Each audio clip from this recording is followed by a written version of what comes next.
Muy buenas tardes, mi nombre es André Fabián Cachaya. Eh, en este momento voy a hacer la sustentación de la tarea 3, titulada Analizar la interacción de suelo, microorganismo y planta.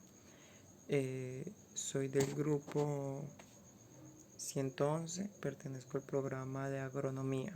Entonces continuamos como primera pregunta.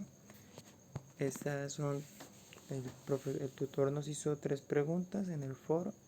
Entonces vamos a dar solución a cada una de ellas.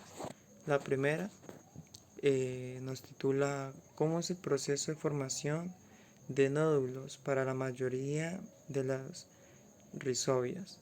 Entonces, acá nos muestra una imagen en donde nos explica cuál es el proceso de formación. Entonces, como nos muestra la imagen, lo primero que hay que hacer es el reconocimiento. Entonces, como podemos ver, hay que reconocer el pelo radicular, que es este allí que está señalando, y allí también está la célula de rizobio.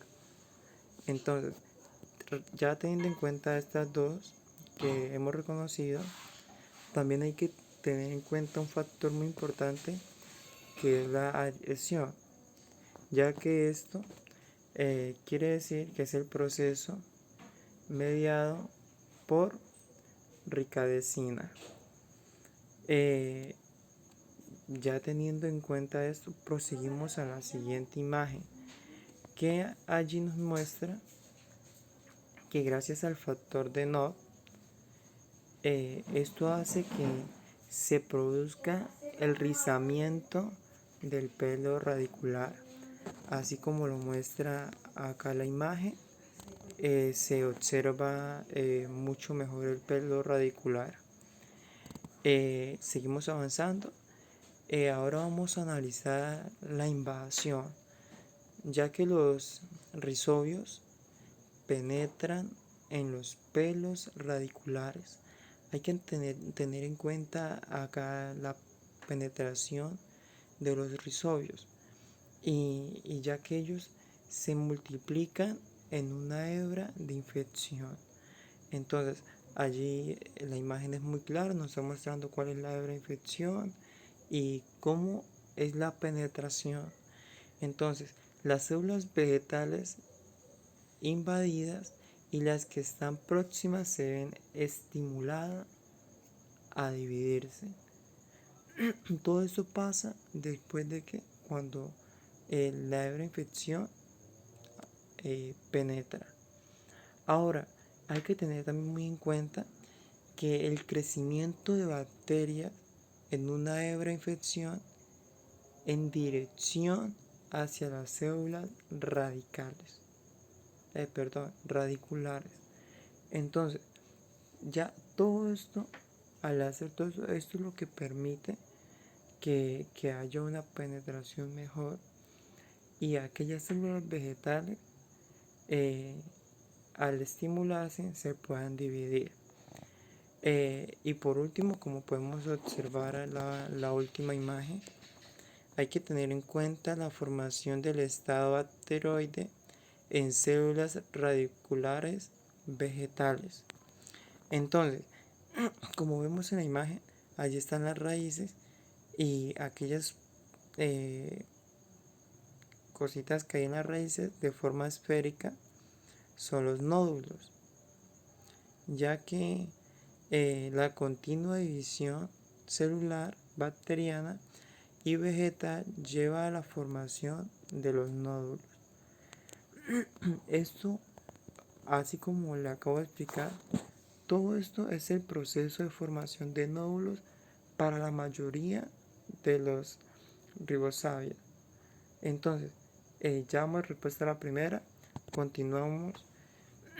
Esta es otra parte de la primera pregunta, que nos dice: ¿cómo se benefician las plantas con los nódulos en sus raíces?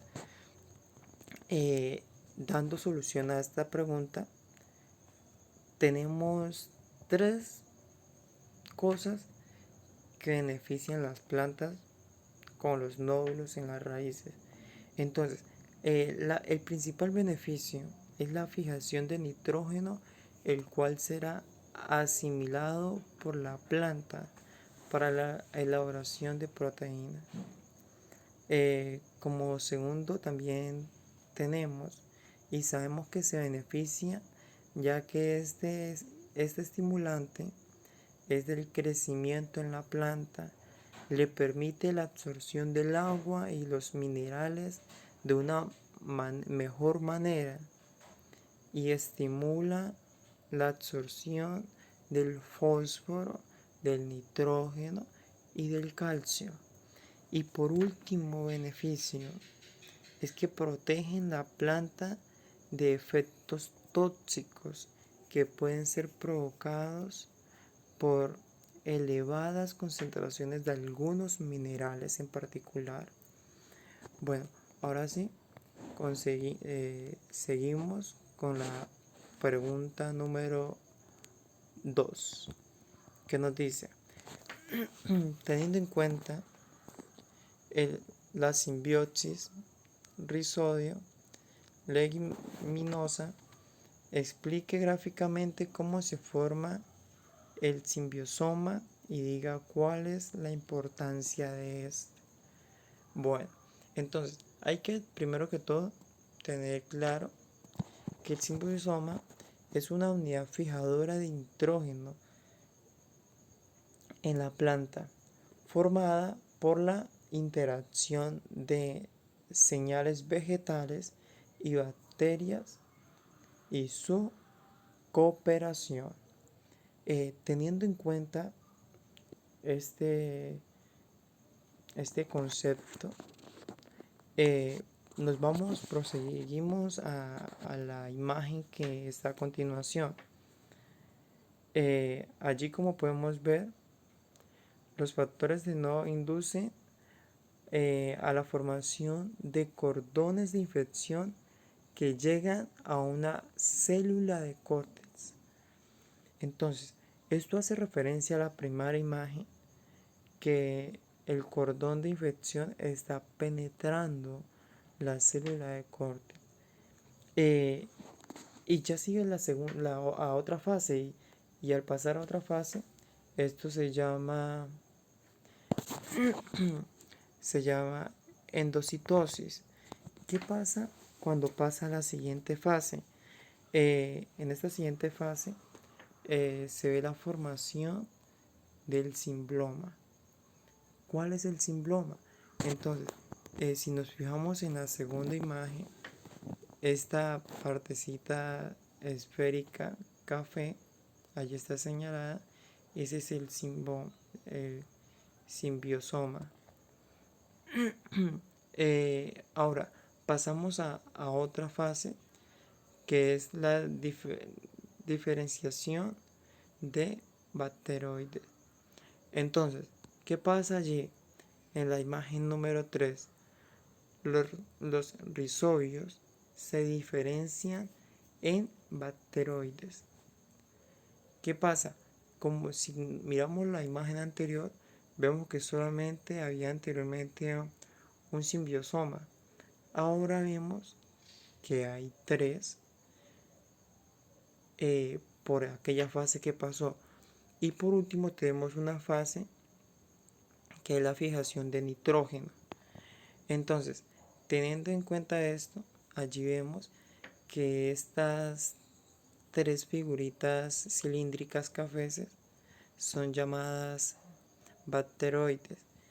¿Qué pasa con los bacteroides? Ellos son capaces de fijar el nitrógeno. Entonces, todo esto se forma el simbiosoma y es muy importante y fundamental todas las etapas por las que él tiene que pasar. Entonces, continuamos con la última pregunta, que nos dice: ¿cuáles son las diferencias más importantes entre rizobias y franquias? Entonces, iniciamos primero con los rizobias. Una de las diferencias es que son capaces de establecer varios y diferentes asociaciones con microorganismos del suelo. Ahora vamos con una diferencia de las franquias. Nos dice que una única cepa de franquia puede formar nódulos en varias especies de plantas diferentes. Continuamos con la segunda diferencia de los rhizobias, que son las células abultadas que se transforman, que son deformes y ramificadas, son llamadas bacteroides. Como lo mostramos anteriormente en la imagen, los bacteroides. Otra diferencia de las franquias es que utiliza nitrógeno atmosférico, el amoníaco, los nitratos y varios aminoácidos como fuente de nitrógeno para su crecimiento. Y por último tenemos una última diferencia en rhizobias, que es que algunos rhizobios noduladoras de los tallos producen bacterioclorofila, por lo cual su forma de llevar la fotosíntesis es anoxigénica. Entonces, la última diferencia de las franquias es que sus genes están contiguos y codificados en el cromosoma. Estas son las diferencias que hay entre ellas dos. Ahora continuamos con las semejanzas más importantes entre los rhizobias y la franquia. Entonces, tenemos también tres que hago resaltar. La primera es que entre los procesos de infección de la simbiosis franquia, que planta antinorísicas y rhizobias leguminosas, se sugiere de existencia de analogía entre ambos procesos. Como segundo nos dice que ambas hacen el proceso de infección y fijadores de nitrógeno.